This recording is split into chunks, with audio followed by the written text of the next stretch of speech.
বন্দ্যোপাধ্যায় আমাকে নির্দেশ দিয়েছিল।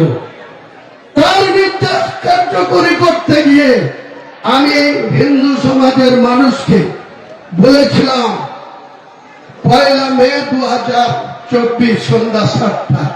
তার আগে 30 এপ্রিল 2024 24 ঘন্টা আগে উত্তরপ্রদেশের মুখ্যমন্ত্রী যোগী আদিত্যনাথ এসে, যেখানে 72% মুসলিমের বাস যে জেলায়, সেই জেলায় এসে তিনি আমার বুকের উপরে দাঁড়িয়ে আমাকে দাঙ্গাবাজ আখ্যা দিয়েছিল। আমাদেরকে উল্টো করে টাঙিয়ে সিধা করার কথা বলেছিল। তার প্রতিবাদ করে তৃণমূলের এইসব জেলার এমএলএ নেতা, অনেক বড় বড় এখন কোঅর্ডিনেটর হয়েছে, তারা কোনোদিন মুখ খুলেনি। এই হুমায়ুন কবিরকে তার প্রতিবাদ করতে হয়েছিল।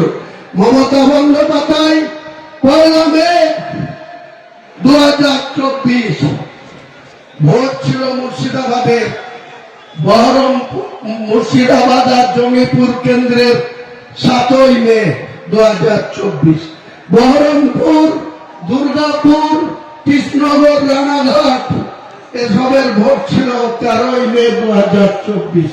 1 তারিখে মালদা থেকে প্রচার করে এসে মমতা ব্যানার্জি হেলিকপ্টার নিয়ে বড়ুয়া কিষাণ পার্টির মাঠে নেমে আমাকে ডেকে বলেছিল যে হুমায়ুন, আজকের দিনে আমার কাছে খবর আছে অধীর চৌধুরী আবার জিতে যাচ্ছে, ইউসুফ পাঠান হেরে যাচ্ছে, মোহাম্মদ সেলিম জিতে যাচ্ছে, আবু তাহের খান হেরে যাচ্ছে, তুমি একটা কিছু করো।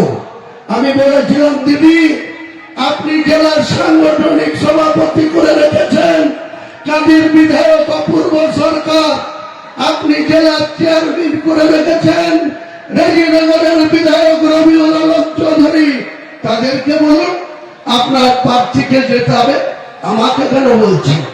তখন বলেছিল যা হবার হয়েছে, তুমি কেবল, আমি ইউসুফের বাবা মাকে কথা দিয়ে বরোদা থেকে, গুজরাট থেকে বহরমপুরে নিয়ে এসছি, তুমিই পারবে, তোমার কথা মুর্শিদাবাদের মানুষ শুনে। তাই যখন তুমি ছিল না তখন আমি 2001 সালে একটা পেয়েছিলাম, যখন তুমি ছিল না 2016-তে আমি 4টে পেয়েছিলাম, যখন তুমি আমার সঙ্গে ছিল 22-এর মধ্যে 20টা পেয়েছি। কাজে তোমাকে এটা করতে হবে।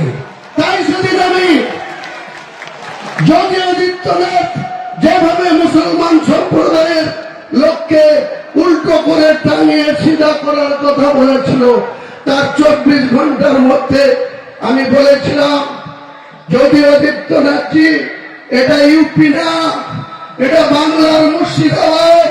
মুর্শিদাবাদে আমরা বসবাস করি, আমরা কোন সাম্প্রদায়িক রাজনীতি করিনি, কোনদিন করব না।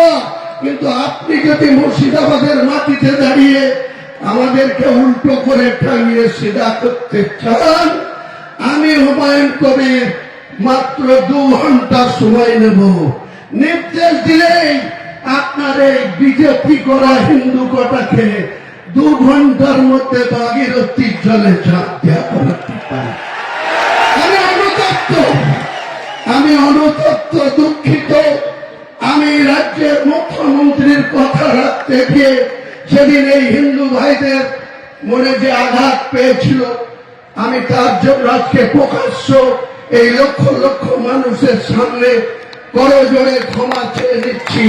ভবিষ্যতে এরকম মিথ্যাবাদী মুখ্যমন্ত্রীর কথায় হুমায়ুন কবির আর কোনদিন কোন সাম্প্রদায়িক, কোন উস্কানিমূলক কথা বা কাউকে জিতানোর জন্য কাউকে আঘাত করার কথা হুমায়ুন কবির বলবে না। আপনারা ভরসা রাখতে পারেন।